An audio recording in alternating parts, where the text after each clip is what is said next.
Israeli প্রধানমন্ত্রী Benjamin নেতানিয়াহুর কার্যালয়ে ক্ষেপণাস্ত্র হামলা চালানোর দাবি করেছে ইরানের বিপ্লবী গার্ড বাহিনী আইআরজিসি। নেতানিয়াহুর কার্যালয় ছাড়াও ইসরায়েলি বিমান বাহিনী প্রধানের সদর দপ্তরকে লক্ষ্যবস্তু করেছে ইরান। ইরানের বিপ্লবী গার্ড বাহিনী আইআরজিসি এর জনসংযোগ বিভাগের দাবি, ইসরায়েলের প্রধানমন্ত্রী বেনিয়ামিন নেতানিয়াহুর কার্যালয় ও তাদের বিমান বাহিনী সদর দপ্তর লক্ষ্য করে ক্ষেপণাস্ত্র হামলা চালানো হয়েছে। এই আকস্মিক হামলায় ব্যাপকভাবে ক্ষতিগ্রস্ত হয়েছে ইসরায়েলের প্রধানমন্ত্রীর কার্যালয় এবং দেশটির বিমান বাহিনী প্রধানের সদর দপ্তর।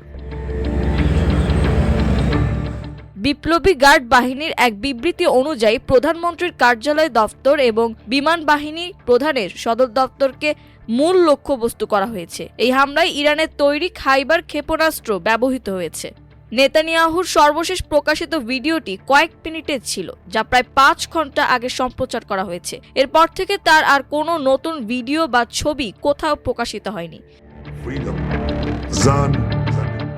এদিকে ওমানের মেরিটাইম সিকিউরিটি সেন্টার জানিয়েছে, মাস্কাট গভর্নরেট উপকূল থেকে 52 নটিক্যাল মাইল দূরে এমকেডি ভিওআইওএম টেল ট্যাঙ্কার আক্রান্ত হয়। এতে আক্রমণ চালায় বিস্ফোরক ঠাসা একটি নৌকা।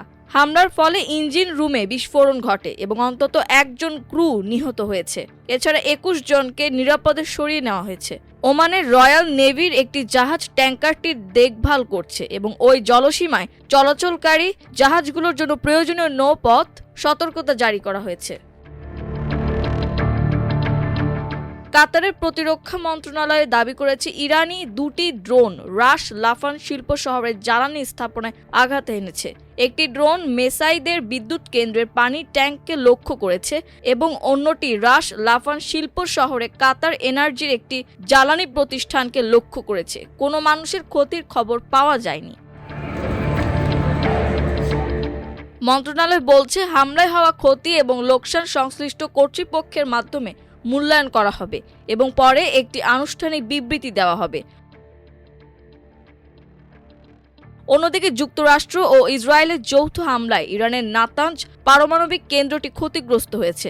জাতিসংঘের পরমাণু বিষয়ক পর্যবেক্ষক সংস্থায় নিযুক্ত ইরানের দূত রেজা নাজাফি আজ সোমবার এ কথা বলেছেন। আজ আন্তর্জাতিক আণবিক শক্তি সংস্থা IAEA 35 সদস্য দেশের বোর্ড অব গভর্নর্স এর বৈঠক হয়। ওই সময় সাংবাদিকদের নাজাফি বলেন, গতকাল তারা আবারও ইরানের শান্তিপূর্ণ ও সুরক্ষিত পারমাণবিক স্থাপনাগুলিতে হামলা করেছে। এ সময় রয়টার্সের পক্ষ থেকে জানতে চাওয়া হয় কোন পারমাণবিক কেন্দ্রগুলোতে হামলা হয়েছে। জবাবে তিনি বলেন, নাতানজ।